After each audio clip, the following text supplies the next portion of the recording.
It has been a decent start for Sandro Tonali at Newcastle United, following a high-profile summer move from AC Milan, but until his English improves and he feels comfortable in his new surroundings, patience will be needed. There is a sense we are waiting for Tonali to settle but do not know how long it will take. Like all foreign imports to the Premier League, the 23-year-old must adapt to a new style of football, which is quicker, more physical and relentless than he was accustomed to in Serie A. Tonali returns to Milan this week to face his former club, the Champions League draw pitching him against a club he reluctantly agreed to leave in the summer, only when it became clear the board wanted, and needed, to take the money Newcastle were offering. At £53 million, rising to around £60 million with add-ons, Tonali is the second most expensive signing in Newcastle's history and has already shown flashes of brilliance, the ability on the ball that persuaded manager Eddie Howe to make him a priority transfer target.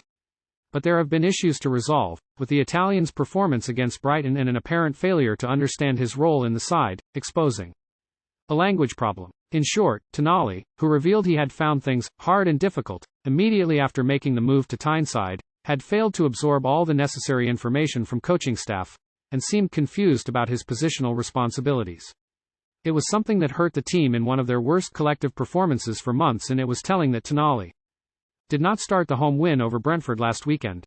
On the face of things, that was done in order to protect the 23-year-old after he picked up a slight injury problem while away on international duty last week.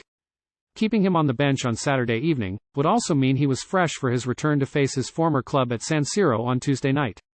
However, Newcastle are also trying to work out the best way to communicate with the player, admitting Tonali's lack of English was a complication rather than merely an inconvenience. Howe had initially been reluctant to use an interpreter to convey his messages to Tonali as he believes that slows the player's progress learning English. But after the Brighton defeat, it became clear they need someone to translate tactical messages. Usually the day before a game, but possibly in the dressing room before a match too.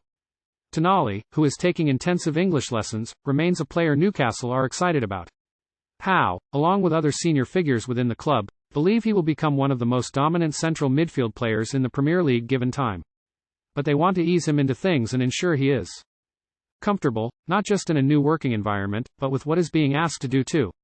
It is very early days for Sandro with us, said Howe, speaking at his first Champions League press conference as a manager, which was delayed more than 2 hours after Newcastle's flight was postponed due to bad weather over northern Italy. But he is a hugely impressive character. He is really committed to Newcastle, learning the language, everything we would want him to be. I really like him as a person. He is really focused on his football, very serious, and what I really like is he is a leader, albeit a young one. On the pitch, I think he has been impressive because it is very hard to transfer what you do to a different country and a different team. Tonali needs to understand what Howe demands, while also building relationships with teammates. The more confident he gets with his English, the better he will be in English football. This summer has been hard and I've had a difficult start, Tonali admitted. In the beginning I was lost. It was not easy to find my place, but I have found people to support me and to help me, and I started to be happier. I have to thank Mr. Howe, and my teammates have been great. They are helping me in my personal and professional life. They have helped me settle. The language at the beginning was very difficult for me. Communicating with the guys I found extremely tough, but it is getting easier and I'm very happy. Tonali has the potential to be one of the best midfield players in Europe, and these are all the usual teething problems associated with a move to a new country and a new style of football. With that in mind, the game against AC Milan has come at a good time for the youngster. Back in familiar surroundings, this is the perfect occasion to show exactly what his old supporters have lost and what his new ones can now enjoy. It will be the most thrilling feeling to come out into the stadium packed with people again, added Tonali. They let me live my dream here at AC Milan, but now I come back as a rival. I will have a lot of feelings tomorrow. Everything happened so fast with the transfer, I was overwhelmed at first, but I have come across a wonderful team, wonderful staff, and play for people who love football. The people of Newcastle will help anyone